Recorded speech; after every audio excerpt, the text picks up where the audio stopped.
saudara-saudari terkasih di dalam nama Tuhan Yesus Kristus, kembali lagi dalam acara Kashab STT Misi William Carey Podcast.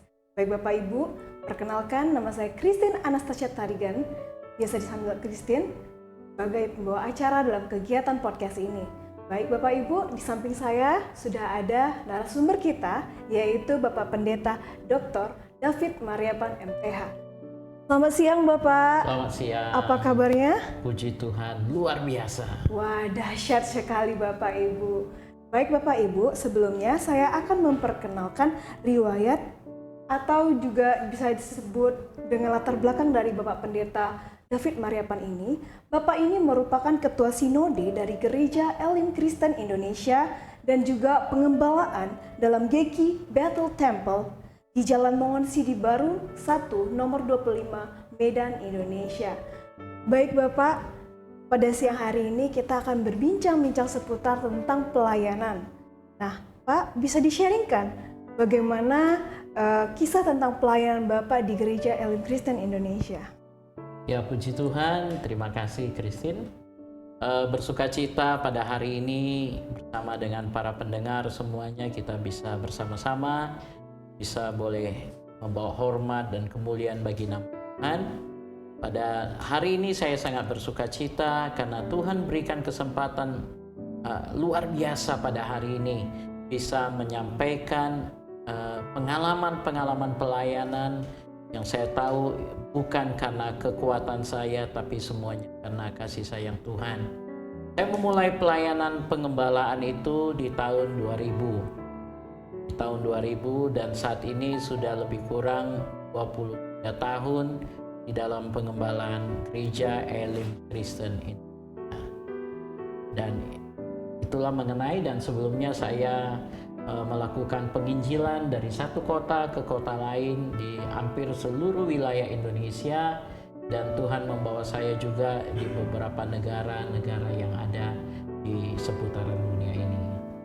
Wah, ini merupakan sharing experience yang sangat luar biasa ya. Bukan hanya di dalam negara kita sendiri, tapi bahkan Tuhan memakai Bapak Pendeta David bahkan ke bangsa-bangsa, ke negara-negara lain.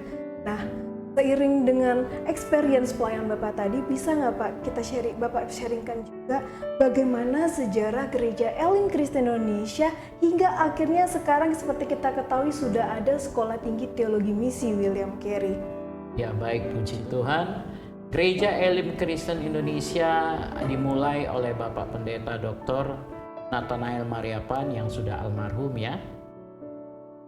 Beliau juga kebetulan adalah memang papa saya. Jadi kami lahir dalam keluarga pendiri. Jadi saya tahu dengan benar bagaimana perintisan daripada Gereja Elim Kristen Indonesia. Dimulai dari rumah-rumah, yaitu di tahun 1979, yaitu awalnya di rumah kami sendiri, di sebuah rumah yang sangat kecil, sangat sederhana, lebih kurang 4 kali 10 meter, dan kemudian ruangan ibadahnya 4 kali 5. Di tempat itulah awalnya baik saya dengan adik-adik saya dan kemudian bersama dengan orang tua kami beribadah bersama-sama, dan kemudian dari situ mulailah pelayanan ini. Tuhan bawa jiwa-jiwa, Tuhan berikan jiwa-jiwa, yaitu melalui orang-orang yang disembuhkan oleh Tuhan Yesus, dan kemudian bertambah Tuhan mulai bawa dari keluarga-keluarga yang ada, dari orang-orang dari hasil pelayanan papa kami, Pendeta Dr. Nathanael Mariapan, Gereja Kristen Tamil Indonesia, karena beliau punya hati beban kepada suku Tamil khususnya yang ada di Indonesia. Karena pada waktu itu belum ada satu gereja manapun juga yang melakukan pelayanan kepada suku Tamil. Jadi suku Tamil merupakan salah satu grup yang bisa dikatakan unreached group, yaitu yang tidak terjangkau Injil, khususnya di kota Medan dan sekitarnya di Indonesia pada umumnya. Jadi itulah pelayanan yang dilakukan oleh hamba Tuhan almarhum Bapak Pendeta Dr. Nathanael Mariapan. Dari rumah menuju rumah kontrakan yang lain, semakin tambah jumlah jiwanya, maka semakin besar rumah kontrakannya, sampai akhirnya kita diusir dari tempat rumah yang kita sewa di daerah Polonia di Gang E. Dan akhirnya melalui seorang hamba Tuhan, akhirnya kita dikenalkan dengan seorang ibu yang memiliki rumah di Jalan Bambu 3, dan di situ kami tinggal dan juga sekaligus diadakan ibadah. Tetapi lingkungan itu merupakan lingkungan yang tidak terima Injil, sehingga baru 2 kali ibadah rumah kami sudah dilempari dengan batu. Lempari dengan batu karena banyak masyarakat Muslim di sekitar daerah tersebut, sehingga akhirnya kita dipaksa ibadahnya itu dipindahkan. Kebetulan ada seorang hamba Tuhan, Bapak Pendeta Dr. R.S. Parusip. Beliau merupakan dokter, ahli paru-paru, dan sekaligus hamba Tuhan. Ketika dia mendengar hal ini, dia menawarkan rumahnya yang terletak di Jalan Skip Baru nomor 9 di lantai 2 untuk dipakai menjadi tempat ibadah. Jadi lebih kurang 9 tahun kami beribadah di Jalan Skip Baru nomor 9 di lantai 2 daripada tempat praktek Bapak Dr. R.S. Parusip. Dan kemudian di menjelang akhir tahun 80, sekitar 87, ada seorang yang tidak kenal Tuhan, yang beragama Buddhis, pada waktu itu minta didoakan karena ada kasus masalah melalui perantaran seorang jemaat kita, sehingga orang tua kita almarhum Bapak Pendeta Nathanael pergi mengunjungi dan mendoakan beliau. Dan akhirnya masalah di pengadilan yang sudah sekian lama tidak pernah selesai, setelah didoakan masalah itu selesai. Sehingga itu menjadi penyemangat bagi orang tersebut untuk mulai mencari Tuhan. Dan dia bertanya apa yang dibutuhkan oleh gereja, ada nggak gereja membutuhkan sesuatu sehingga saya mungkin bisa ikut terlibat menyumbang. Akhirnya jemaat kita ini menceritakan bahwa saat ini kami sedang bergumul berdoa untuk sebuah tanah, dan itulah cikal bakal lahirnya gereja Elim di Jalan Mongonsidi Baru 1, yaitu dari tanah yang diberikan pada waktu itu, di mana tanah itu separuh diberikan secara gratis dan separuh kita bayar. Dan disitulah saat ini gereja Elim Kristen Indonesia berdiri. Tetapi namanya pada waktu itu masih Gereja Kristen Tamil Indonesia. Bangunan itu dibangun tahun 87, selesai dibangun tahun 88, dan Tuhan mulai kirimkan lebih banyak jiwa-jiwa, dan suku-suku lain Tuhan mulai kirimkan. Dan karena melihat suku-suku lain ini, sehingga orang tua ini berpikir bahwa agar jemaat-jemaat yang suku lain tidak merasa asing di rumahnya sendiri, sehingga ditambahlah GKTI, Gereja Kristen Tamil Indonesia, strip Elim. Elim. Mungkin kita bertanya, apa itu Elim? Kenapa Elim? Ini merupakan suatu hasil doa, di mana Elim itu merupakan suatu tempat di antara ketika bangsa Israel keluar dari Mesir. Sebelum mereka tiba di tanah Kanaan, itu mereka berada di suatu padang gurun, padang pasir yang sangat luas di daerah Marah. Dan di sana mereka tidak mendapati air, sehingga mereka kelelahan, dan banyak di antara mereka yang sakit dan mati. Dan kemudian mereka berseru kepada Musa, mereka marah kepada Musa, mereka berkata, apakah kau mau bawa kami keluar dari Mesir untuk membunuh kami di padang gurun ini? Sehingga Musa berdoa kepada Tuhan, dan Tuhan menjawab mereka dengan Elim, di mana mereka disuruh melanjutkan perjalanan mereka. Tidak berapa jauh dari tempat itu ada tempat yang bernama Elim. Di tempat itu ada mata air yang memiliki 7 rasa. Dan disitulah orang-orang itu disegarkan kembali, dikuatkan kembali. Jadi ketika orang tua kami mau memberikan nama Elim itu, dia ingin agar setiap orang yang datang ke gereja ini mendapatkan kesegaran kembali, mendapatkan kekuatan kembali, pemulihan, lawatan Tuhan, disembuhkan, disegarkan. Itu sebabnya ditambahkan Elim. Sehingga lama kemudian ketika hendak didaftarkan di Kementerian Agama Republik Indonesia, sehingga saran daripada Direktur Jenderal pada saat itu Pak Jan Kawatu, karena pada waktu itu lagi terkenalnya, kalau kita mungkin tahu di Sri Lanka pemberontakan Tamil Elem.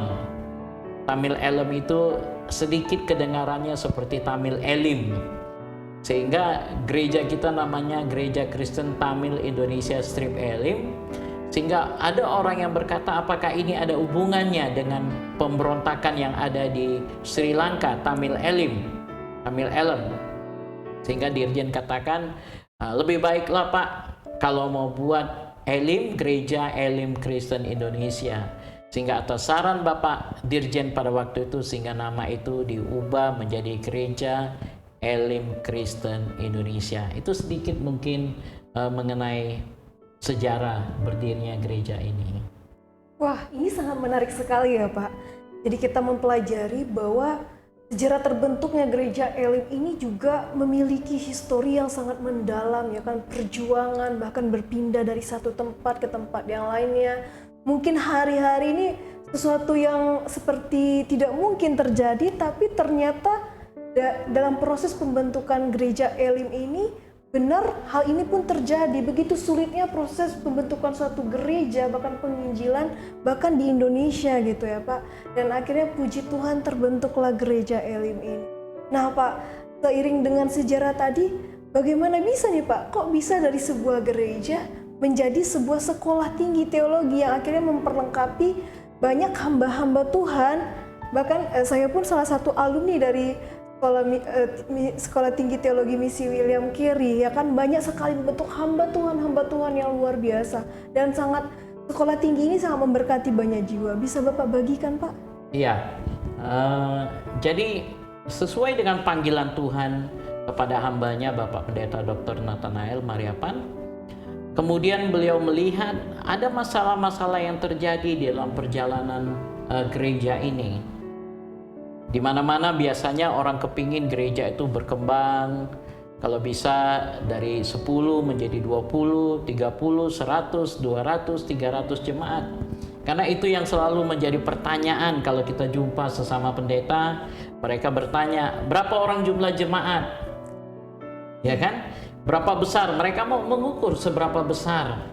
Sehingga itu juga menjadi keinginan daripada hati hamba Tuhan. Tetapi apa yang terjadi? Tuhan izinkan terjadi beberapa kali masalah-masalah yang akhirnya membuat lahirnya pemimpin-pemimpin di gereja Elim. Tetapi kemudian mereka membawa jiwa-jiwa itu dan memulai sebuah pelayanan yang baru. Lahir pemimpin, akhirnya bawa sekelompok orang mulai pelayanan yang baru. Jadi ini menjadi suatu rema dalam kehidupan hamba Tuhan Bapak Pendeta Dr. Nathanael Mariapan, bahwa ternyata panggilan Tuhan dalam diri dia adalah menjadikan pemimpin. Sehingga Tuhan taruh di dalam hatinya, pada waktu itu kebetulan ada tawaran sekolah untuk ambil S2 beliau. Sehingga beliau sekolah dan di situ dia melihat, wah ternyata di sekolah ini S2 ini ada senior-senior gitu ya. Orang-orang yang sudah tua, mereka rindu untuk dididik, dilatih menjadi pemimpin. Selama ini kita hanya punya seperti kursus-kursus Alkitab, sekolah Alkitab dalam masa-masa yang singkat seperti 3 bulan. Pada zaman itu kita punya namanya kelas Raja Wali, kita punya kelas Dulos, dan ini akhirnya Bapak Pendeta Nathanael yang berasal dari gereja Lutheran, yaitu HKBP sebelumnya, dan punya latar belakang pendidikan STT HKBP, jadi dia punya pengalaman pendidikan yang baik. Dia kepingin orang-orang yang dilatih, yang menjadi pemimpin ini terlatih dengan baik. Mereka itu diperlengkapi dengan baik dalam khususnya ilmu teologi. Jadi bukan sekedar dari rema, pengalaman, tetapi juga memiliki pengetahuan teologi yang baik. Sehingga setelah beliau tamat S2 beliau, timbullah keinginan di hati beliau di tahun 1999 untuk memulai Sekolah Tinggi Teologi William Carey. Dan kenapa William Carey? Kembali kepada visi panggilan pertama, kepada suku India, suku Tamil, dan kita tahu bahwa William Carey adalah misionaris modern yang berasal dari Inggris yang berangkat ke India untuk melakukan tugas misinya ke India. Dan ini sangat memberikan dorongan semangat kepada hamba Tuhan Pak Nathanael untuk dari pengalaman William Carey. Kalau kita tahu sejarah William Carey, bagaimana kesaksian-kesaksian, mungkin bisa di searching di Google ya. Bagaimana pengalaman William Carey, satu pengalaman hidup yang luar biasa, melayani di India. Dan inilah yang menjadi pemicu daripada almarhum Bapak Pendeta Dr. Nathanael untuk memberikan nama kepada Sekolah Tinggi Teologi yang dimulainya dengan nama STT Misi William Carey. Di tahun 1999 pada waktu itu dimulailah STT Misi William Carey. Wah, ini sungguh latar belakang histori yang sangat memberkati kita semua ya. Jadi mempelajari bahwa memang sejarah Gereja Elim Kristen Indonesia dan Sekolah Tinggi William Carey itu tidak lepas peran dari seorang bapak pendiri, almarhum Bapak Pendeta Dr. Nathanael Mariapan. Kan berkat visi misi, berkat rema yang ia terima, akhirnya terbentuklah gereja ini, bahkan Sekolah Tinggi Teologi Misi William Carey yang memberkati banyak jiwa-jiwa, bahkan hamba-hamba Tuhan yang siap ditempatkan di ladang-ladang misi. Oke, baik nih Pak.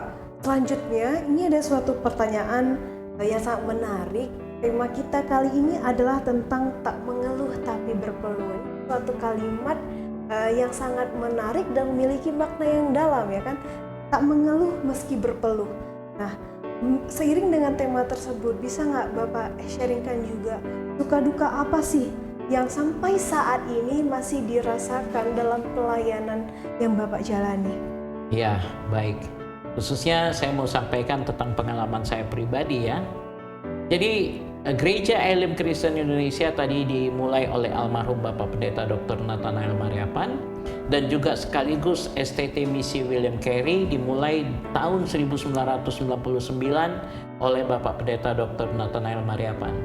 Tetapi apa yang terjadi di tahun 2000 akhir, beliau sebelumnya memang sudah mengidap penyakit diabetes dan mungkin karena beliau itu suka mengunjungi rumah-rumah jemaat, sehingga sering sekali diberikan minuman teh manis, diberikan makanan-makanan yang enak di rumah jemaat, sehingga hari Natal tahun 2000 itu beliau mengalami stroke.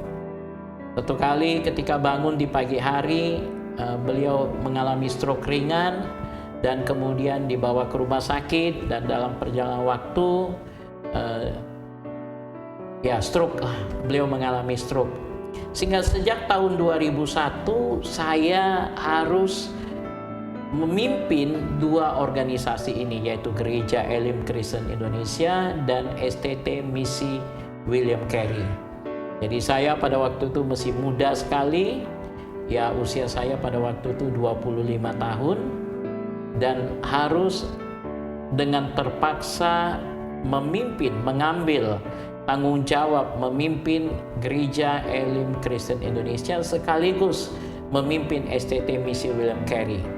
Jadi merupakan satu hal yang sangat berat bagi seorang yang masih muda. Tetapi saya ingat firman Tuhan katakan di dalam kitab Pengkhotbah bahwa sangatlah baik untuk menaruhkan kuk kepada anak muda, karena itu akan mendidik dia untuk bisa menjadi orang yang bertanggung jawab.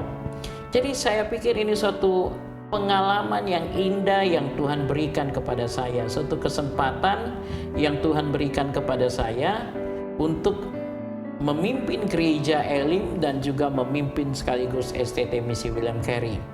Tetapi agak sedikit beruntung karena pada waktu itu bersama-sama dengan saya di STT Misi William Carey ada teman-teman papa saya, yaitu yang kemudian kita kenal sebagai Bapak Pendeta Dr. Albert Saragi, di mana beliau juga memulai karirnya di STT Misi William Carey dan kemudian diangkat pendeta, ditapiskan oleh saya di Gereja Elim Kristen Indonesia.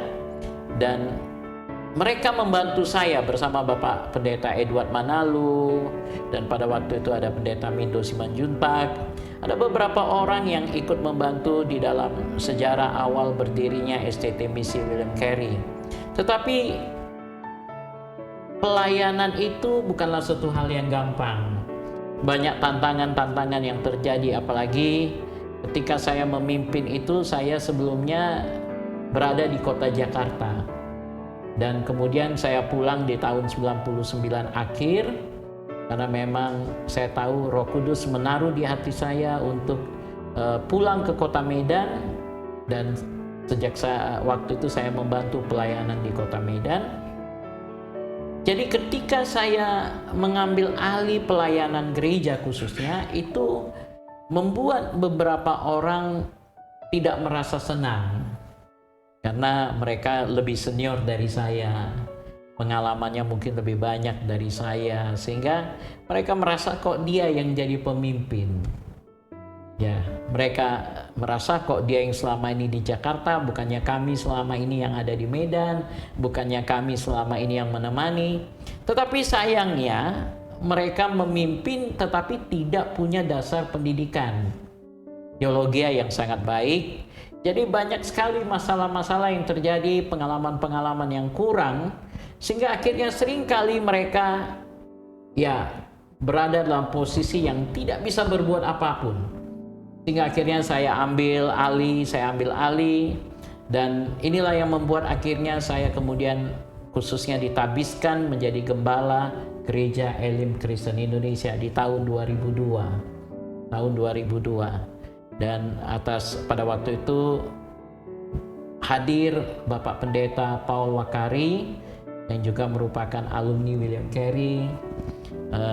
Beliau pada waktu itu ketua PGPI, ya, Persekutuan Gereja-Gereja Pantekosta Indonesia. Kami sengaja mengundang beliau dan beberapa pendeta lain hadir pada waktu pentabisan, karena memang ini sangat penting. Ketika seorang hamba Tuhan ditabiskan, harus disaksikan oleh hamba-hamba Tuhan yang lain. Ini menjadi peneguhan yang sangat baik, saudara. Jadi nggak hanya cukup oleh jemaat.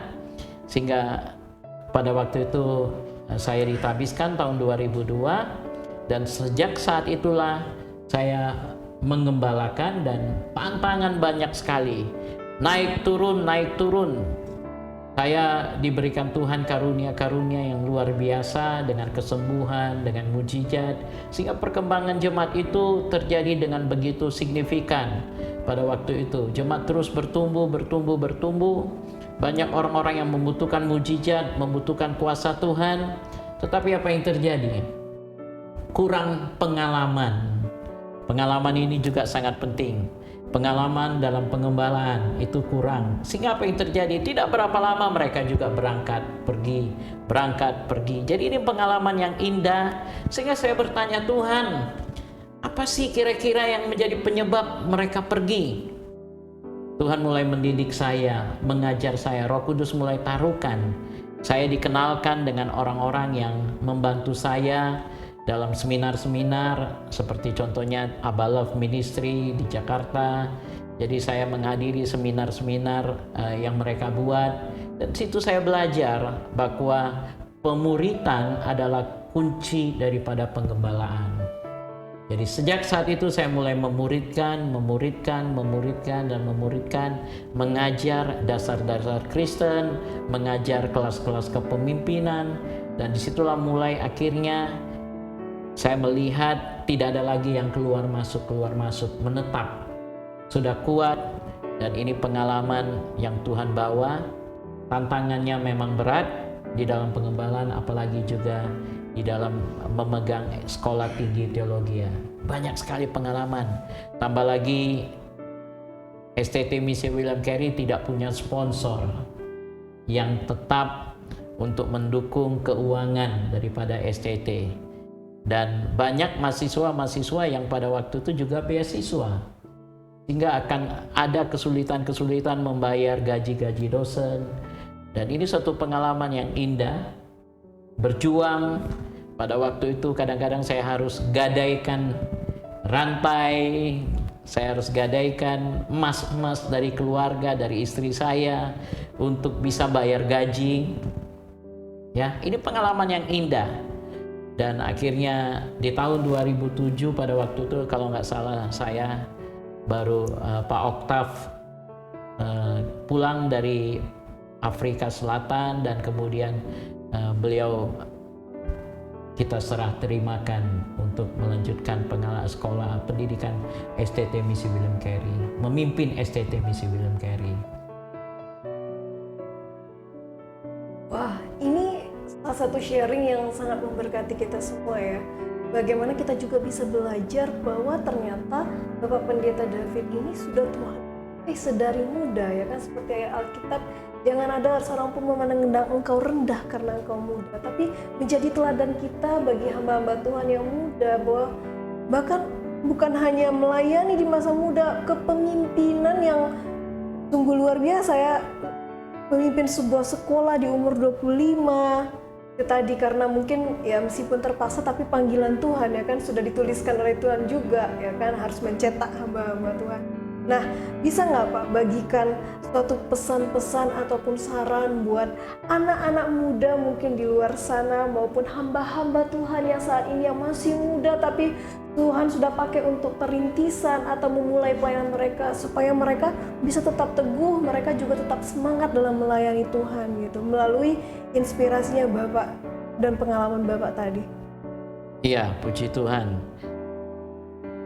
Pengalaman itu sangat penting, tetapi yang paling utama adalah kita mengingat seperti apa yang dikatakan oleh Paulus kepada Timotius, jangan seorang pun menganggap engkau rendah karena engkau masih muda. Di 1 Timotius 4 ayat yang ke-12. Jangan seorang pun menganggap engkau rendah karena engkau muda. Jadi mungkin kita masih seorang yang masih muda, Tuhan percayakan kita untuk memimpin, menggembalakan hal yang luar biasa. Tetapi selanjutnya kita perlu tahu bagaimana caranya agar orang tidak menganggap kita rendah. Ini merupakan pengalaman yang saya dapatkan sendiri, di mana setelah saya merenungkan firman Tuhan ini menjadi kekuatan saya, ini menjadi pegangan saya. Selanjutnya Rasul Paulus katakan dalam 1 Timotius 4 ayat 12 itu, jadilah teladan bagi orang-orang percaya. Jadi teladan bagi orang-orang percaya. Seorang pemimpin yang masih muda, ketika kita bertemu dengan orang-orang yang usianya jauh lebih tua dari kita, mereka akan katakan, kamu itu kurang pengalaman. Aku lebih banyak makan asam garam katanya. Aku lebih punya pengalaman daripada kamu. Bapak Ibu Saudari yang terkasih, di dalam kehidupan rohani, Tuhan tidak mengukur usia secara jasmani menjadi sebuah pegangan keberhasilan.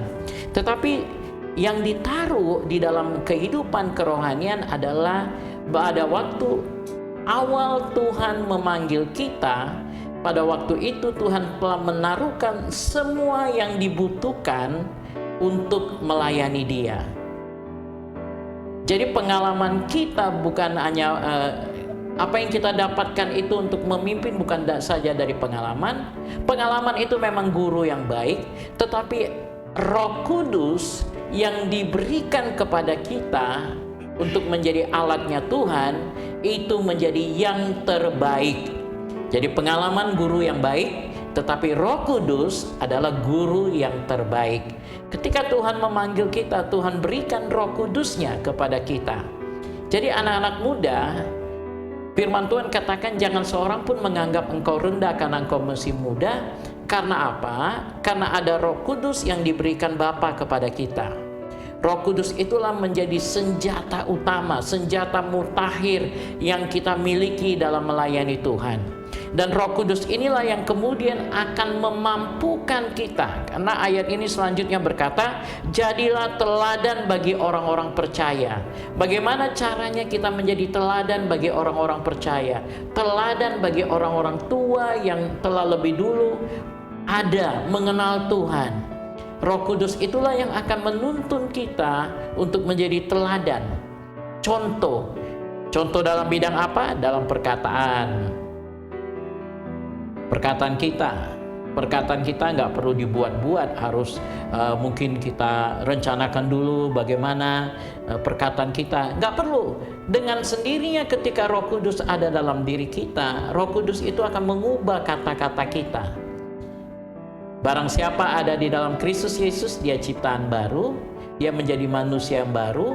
Roh Kudus sendiri yang akan berkata-kata untuk kita. Sehingga ketika kita hidup dipimpin Roh Kudus, engkau akan lihat orang lain tercengang-cengang dibuatnya. Orang lain akan menghormati engkau karena setiap perkataan yang kau ucapkan. Yang kedua dikatakan dalam tingkah lakumu. Kalau engkau mau dihargai, sekalipun engkau anak muda, engkau bisa dihargai kalau tingkah lakumu itu sesuai dengan panggilan Tuhan tadi. Jangan menyebut dirimu hamba Tuhan, pendeta, kalau tingkah lakumu tidak sesuai dengan firman Tuhan. Roh Kudus akan menuntun engkau. Orang yang memiliki Roh Kudus dalam diri dia, tingkah lakunya akan terjaga dengan baik. Dia akan tidak sembarangan melangkah, dia tidak akan sembarangan melakukan sesuatu, dia akan tetap dituntun Roh Kudus. Dan kemudian selanjutnya dikatakan teladan dalam kasih. Perbuatan kasih. Kita harus menjadi yang terutama memberikan contoh. Ketika kita khotbahkan tentang kasih, kita bukan hanya khotbah tentang kasih, tapi kita harus juga menjadi pelaku daripada kasih itu. Di dalam pelayanan itu banyak tantangan sudah pasti. Jemaat yang sudah kita layani, jemaat yang kita sudah bimbing, kadang-kadang dia sendiri yang menerkam kita. Dia sendiri yang mengatai kita. Tapi bagaimana kita mengampuni dia? Kita boleh mengampuni dia, kita boleh mengasihi dia kembali. Selanjutnya kita juga harus menunjukkan teladan dalam kesetiaan. Kesetiaan kita kepada Tuhan, keteraturan kita dalam membaca firman Tuhan, dalam berdoa, itu bagian daripada kesetiaan. Kesetiaan kita kepada umat Tuhan, kesetiaan kita kepada gereja. Ini penting sekali. Banyak orang menyebut dirinya hamba Tuhan, tapi dia tidak setia dengan organisasinya. Sebentar hari ini dia di gereja Elim, sebentar kemudian dia pindah ke gereja GPDI, sebentar kemudian dia ke gereja Bethel, sebentar kemudian dia di gereja AKBP atau gereja mana saudaraku. Karena mungkin apa? Yang menjadi pemicu bagi dia adalah uang. Jadi bukan panggilan Tuhan. Bapak Ibu Saudari yang terkasih, Tuhan mau hamba-hamba Tuhan menunjukkan nilai kesetiaan. Kalau seorang hamba Tuhan saja tidak bisa meneladani kesetiaan, bagaimana kita harapkan jemaat untuk setia? Kita yang harus terlebih dahulu menunjukkan kesetiaan kita, kesetiaan kepada organisasi. Jangan khawatir mengenai hidupmu. Ketika Tuhan panggil engkau, Dia yang akan pelihara engkau. Dan yang berikutnya, teladan dalam kesucian. Teladan dalam kesucian. Tubuhmu adalah bait Allah yang kudus. Roh Allah yang kudus tinggal dalam dirimu. Engkau harus jaga dirimu dengan sangat baik, karena di sini adalah tempat yang kudus. Tubuhmu adalah tempat yang kudus. Hati-hati dengan apa yang kau lakukan dengan tubuhmu. Dari ujung rambutmu sampai ujung kakimu adalah bait Allah yang kudus. Engkau harus juga menjadi teladan dalam kesucianmu. Dan itu merupakan saran saya bagi anak-anak muda, orang-orang muda yang melayani Tuhan. Itu saja kalau kita pahami dengan benar, maka engkau akan sukses dan luar biasa. Puji Tuhan, ini suatu sharing yang sangat memberkati kita, dan mungkin ini sangat menginspirasi kita anak-anak muda untuk semangat lebih lagi berapi-api dalam melayani Tuhan. Podcast. Semoga apa yang kita dapatkan melalui narasumber kita pada siang hari ini Bapak Pendeta David ini dapat memacu kita untuk lebih lagi berapi-api dalam melayani Tuhan. Kita boleh melepaskan peran daripada Roh Kudus itu sendiri dalam memimpin, mengajarkan kita dalam melayani Tuhan, sehingga kita terus dituntun seturut dengan kehendak Tuhan. Mungkin sangat terima kasih sekali untuk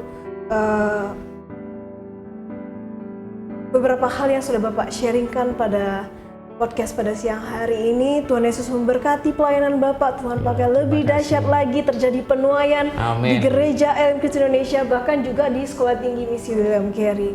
Mungkin itu saja, sampai jumpa dalam kegiatan podcast kita selanjutnya. Tuhan Yesus memberkati. Shalom. Shalom.